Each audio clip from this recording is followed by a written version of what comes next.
Привет, дружище! Это подкаст «Мрачные сказки» от студии Терминвокс. Меня зовут Митя Лебедев, и здесь я собираю легенды и предания малых и великих народов России. Про добро и про зло, про ненасытных чудовищ и потусторонние силы, про злых людей и свирепых богов древности. На то они и мрачные сказки.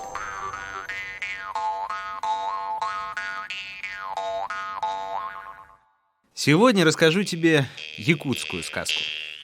Почти все 480 тысяч российских якутов живут, конечно же, в Якутии, ну и понемногу еще в соседних областях. С давних времен они считали себя детьми всесильного неба и верили, что у всего сущего есть душа. Как и у многих других народов, их шаманы могли общаться с природой и высшими покровителями. А простым людям оставалось только просить помощи в трудную минуту. И в волшебных сказках они обязательно эту помощь находили. Вот как рассказывают якуты. Говорят, жила-была старуха Таал-Таал. У нее было 3 сына. Старшего звали Глаза-Глаза, среднего Ухо-Ухо, а младшего Нос-Нос. Отца они не имели. Зато жил по соседству у них Ала-Могус, чье имя переводится как «ненасытный обжора».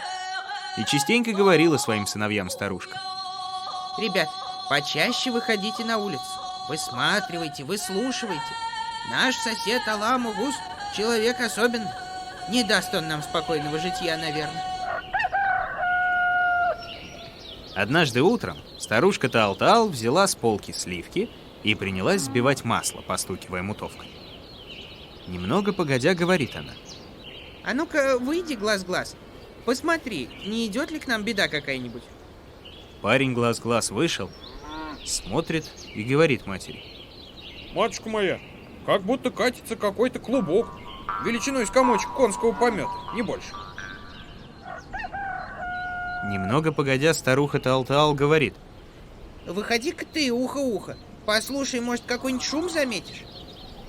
Ухо-Ухо выходит на улицу и слушает, а вернувшись, говорит матери: матушка моя, я слышал тихий шелест, похожий на шум ветра. Говорит тогда старуха: а выйди-ка ты, Нос-Нос. Понюхай, не пахнет ли чем? Нос-Нос вышел, вернулся и говорит: матушка моя, как будто дымком веет. Еле слышно. Еще погодя, старуха опять обращается: выйди-ка, Глаз-Глаз, посмотри.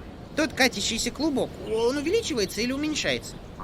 Матушка моя, клубок стал величиной уже с 2-годовалую корову. Ой, ну не стой же, Ухо-Ухо. Скорее выходи и прислушайся. Шум увеличивается или уменьшается? Матушка моя, шум увеличился и похож на скрип саней уже. А ну-ка выйди ты, Нос-Нос, понюхай. Матушка моя, запах очень сильный. Ой, горелый запах идет.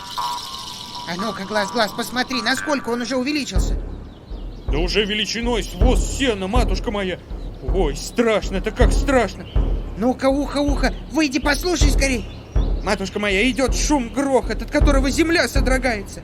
Ой, ну-ка скорей, Нос-Нос, выходи, понюхай. Ой, матушка, ой-ой-ой, жуть какая, запах. Ой, ну и запах, ноздри обжигает. Услышав это, старуха кричит: прячь здесь! Глаз-Глаз бросился в выемку печи. Ухо-Ухо спрятался в кормушку для скота. Нос-Нос залез в укромный угол, а сама старуха Таал-Таал напялила на голову ведерко со сметаной и быстро зарылась в кучу мусора. Грохот смолк. Отворилась дверь. С тяжелым сопением вошел страшный Ала-Могус. Заходит в дом и видит: никого нет, пусто. Только табуретка стоит посреди дома. Спрашивает он у нее: а ну-ка, скажи-ка, куда девалась старуха Таал-Таал? Видать, совсем тебя засидела, заерзала. Нет, не знаю. Она уже давно на мне не сидела. Выкинул Ала-Могус табуретку на улицу, в щепки разбил. Спрашивает у деревянной ступы: Куда ушла старуха Таал-Таал? Она, наверное, совсем отшибла себе твою черную печень.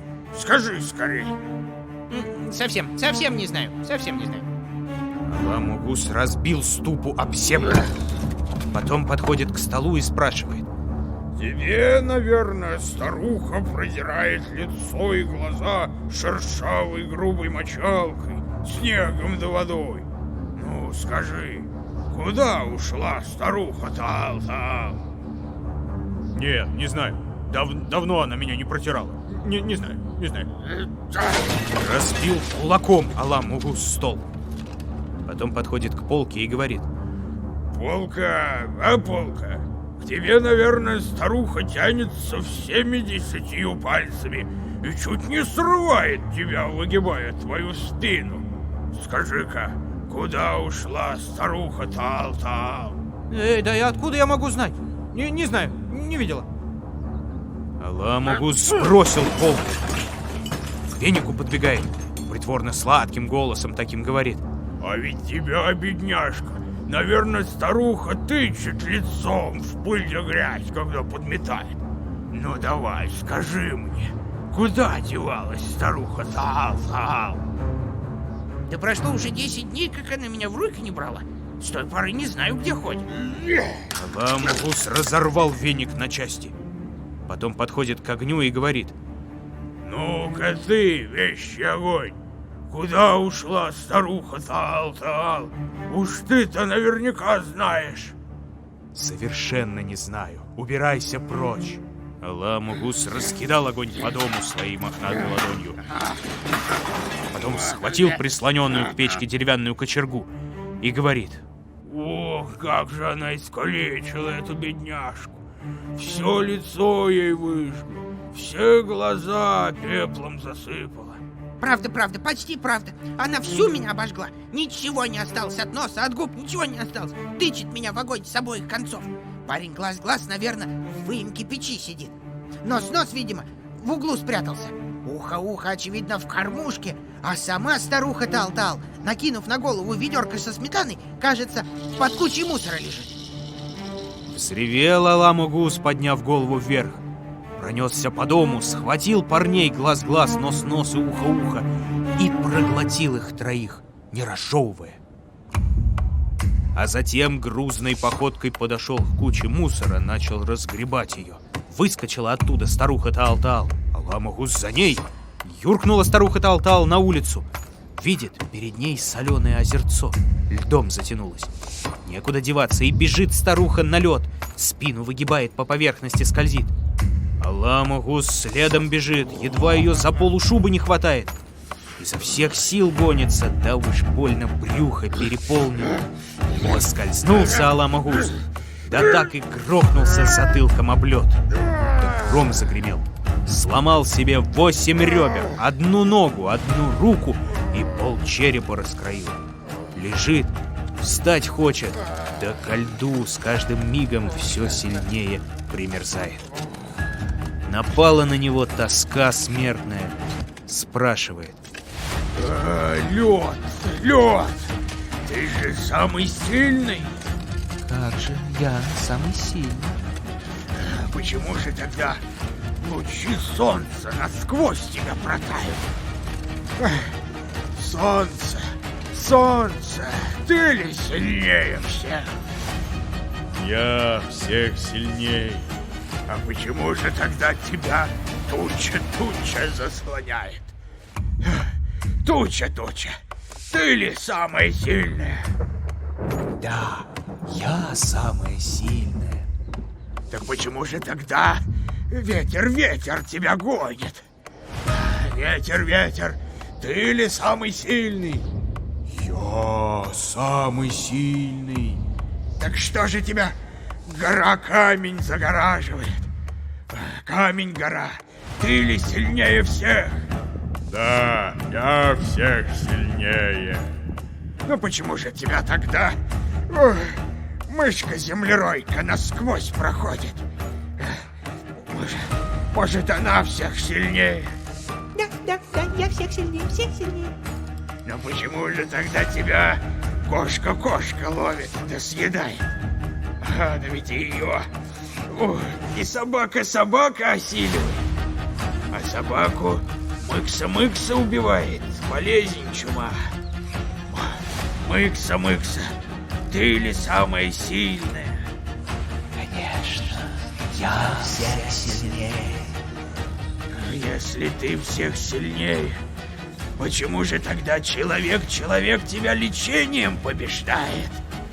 Неужели ты, человек, самый сильный из сильных? И на этих словах примерз Алам-Угус ко льду и умер. А старуха Таал-Таал тем временем пересекла озерцо и вошла в лес. Встретила там серого волка. Спрашивает ее Серый, что с ней случилось. Отвечает бабушка. Ой, хожу я в большом горе. Большое у меня несчастье. Ой, совсем я погибла. Мой сосед Алам-Угус, обжора ненасытный, съел у меня 3 сыновей. Затем собрался было и меня съесть, да поскользнулся и на льду остался. Ох, кто же меня теперь защитит? Ох, кто же обережет меня несчастную? Отвечает ей волк. Ну давай пойдем. Если ему так не повезло, то тебе-то бояться нечего. А я тебе помогу. У меня с ним тоже старые счеты. Идут они по озеру, видят, Алам-Угус лежит на льду, грузный и неподвижный. Подходит волк, так и эдак его трогает. Не шевелится Алам-Угус. Распорол тогда ему волк клыками брюшину, а из желудка его необъятного вылезли 3 парня. Глаз-глаз, нос-нос и ухо-ухо. У всех душа еле в теле, чуть глаза на месте. Старуха Таал-Таал в озере проруби прорубила и в них по очереди тщательно своих сыновей обмыла. А потом привела домой, развела яркий огонь, разогрела дом родной и выходила сыновей. Жила она, говорят, впредь в довольстве и благополучии, после того, как уничтожила своего извечного врага.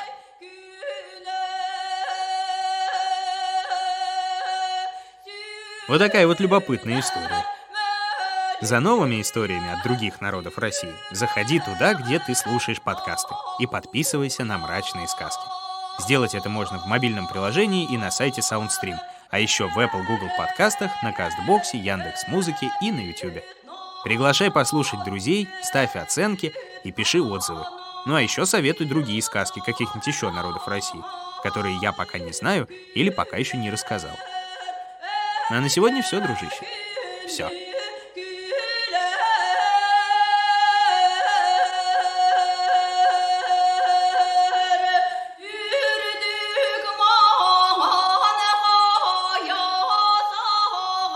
Находил и читал сказки Дмитрий Лебедев.